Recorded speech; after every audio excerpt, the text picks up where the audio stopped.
Nkulamusizaako nnyo mukwano gwange era gy'osinza obba ng'otuuliza kutegeeza nti okola ky'amaanyi nnyo okwekumira ku mayengo gano. Oluvannyuma lwa regional leaders abamawanga okutuula mu meeting eyabadde e Dar es Salaam eyabaddemu abakulembeze ab'ensi ez'enjawulo okulaba nga bateeseganya nga bakubaganya empawa n'ebirowoozo butya bayinza okutebenkeza eddembe mu ggwanga erya Democratic Republic of Congo ssaako n'okuggyayo olutalo nga bagala kunoonya solution engeri gye bayinza okukomekerezaamu olutalo oluli mu ggwanga luno erya Democratic Republic of Congo. Kutegeeza oli ku Yugi Update TV weewali kwekumira ku mayengo gano gwe mukwano gwange ali eyampuliza wabula gwe atanakuba ng'otwegattako kkirira wansi awo waliwo ekigambo subscribe kikoneko ojja kuba ng'otweyungako ddala bulungi nnyo. Abali mu diaspora mbalamusizaako nnyo mwe balina mwe kwekumira ku mayengo gano aga Yugi Update TV mukola ky'amaanyi nnyo era nga mbagaliza ne weekend ennungi ebagendere bukwakku buli kimu kimugenda mu maaso n'okukola mikwano gyange abali eyo. Tukimanyi bulungi nnyo olunaku olw'eggulo summit meeting yatudde mu kibuga Dar es Salaam. Omwo abadde ba pulezidenti ab'enjawulo owa wano mu Uganda nga mwali ssaako ne Ramaphosa ow'e South Africa. Naye kyewuunyisa ku meeting eno kyokka ate gwe batuuliza meeting okuwa obuyambi ye teyalabiseeko. Tshisekedi pulezidenti w'eggwanga lino erya Democratic Republic of Congo era ye meeting yagibeereddeko kuva kyo simanyi lwaki era yasindiseeyo prime minister we yamukiikiridde mu meeting eno era abakulembeze abamu ne kibasobera kyalaze ng'ekikolwa eky'okubavoola n'ekyokubayisaamu amaaso ng'omukwano gwange ali eyampuliriza. Meeting eno yabadde etuuliddwa ng'ekigendererwa kyayo kulaba engeri ki gye bayinza okukomekerezaamu olutalo gye bayinza okuba nga batebenkeza eddembe mu ggwanga erya Democratic Republic of Congo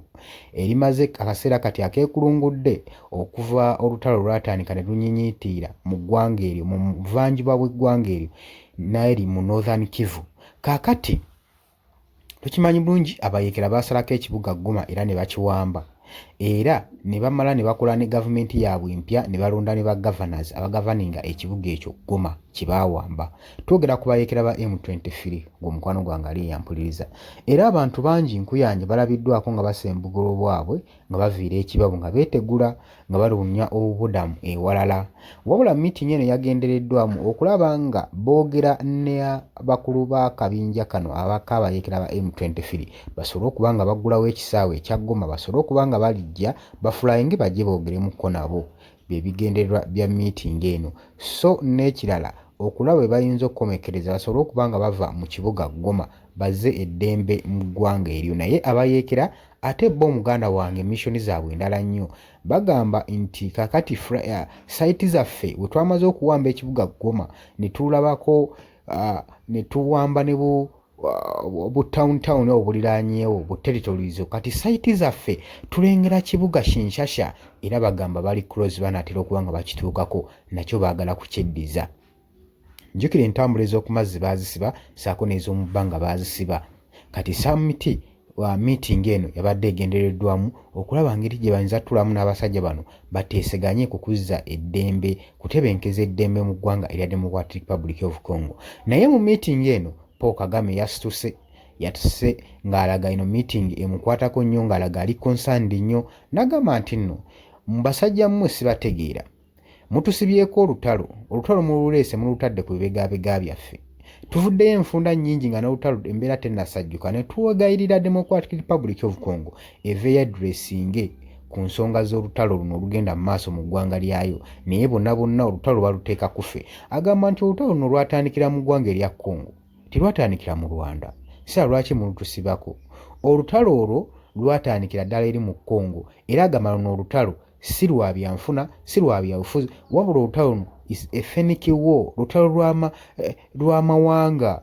nga lwatandikawo nga bannamawanga abamu bammiddwa eddembe lyabwe mu nsi eyo ne basalawo okutandika olutalo nga balwana basobole okwezza eddembe lyabwe mu ggwanga erya Democratic Republic of Congo Paul Kagame Rwanda wagambye agamba nti nate n'ekirala nze nkooye endless meetings zino ez'obutaggwa tuzikooye kuba tezirina kalungi kezivaamu wabula kyemuba mukola Tshisekedi alina okwenoonyeza solution engeri gy'ava mu lutalo luno kubanga tetugenda bukadde kubanga tutuula meeting ezitalina makulu buli kadde bw'atyo President Paul Kagame we yavuddeyo n'agamba abakulembeze abadde batudde mu samiti eri mu Dar es Salaam ng'omukwano gwange ali yampuliriza ng'olutalo lukyagenda mu maaso nga basajja batunuulidde ekibuga Goma ekyabawa enkizo okuwamba ekibuga Goma bakozesa akakodyo aka ceasefire we bakozesa akakodyo ka ceasefire bano abalala ne baloba